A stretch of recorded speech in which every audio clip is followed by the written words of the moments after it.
Hi everybody, this is Liam Holst and you are listening to the Market Watch Review. In today's release, we'll cover the following topics.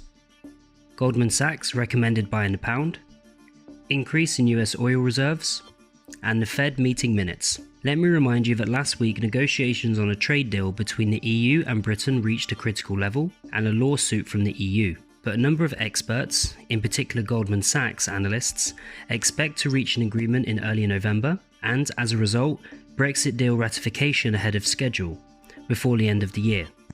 In this case, the demand for the pound sterling may increase significantly. Let me draw your attention to the Great British Pound and US dollar currency pair. After another wave of sales, which was observed last week, the activity of sellers has noticeably decreased, which also indicates the general optimism of traders and investors regarding the prospects of a deal between the EU and Britain. Therefore, a breakdown of resistance at 1.300 may confirm buyers' readiness to resume growth. Moving to the American trading session, I would like to note a number of important events. I'll start with the forthcoming publication of the report on the change in US oil reserves. Analysts interviewed by Bloomberg expect a slight decrease in reserves.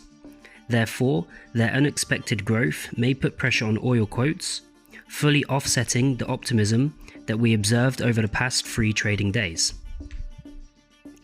US WTI crude oil has returned to the psychological level of $40 per barrel, so only a noticeable reduction in reserves and general optimism in the US stock market can support black gold. Otherwise, the risk of another wave of sales will increase significantly. The bearish scenario takes into account the decline to $36 per barrel.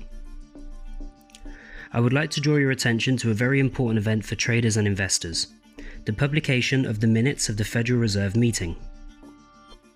The appearance of supporters of changes in the current policy of the regulator may provoke a surge in trading activity in the United States dollar.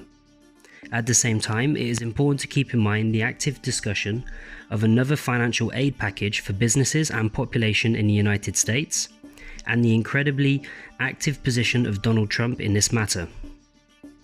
The signing of the law of the allocation of the next package of financial assistance will support the US stock market, thereby contributing to the further weakening of the US dollar.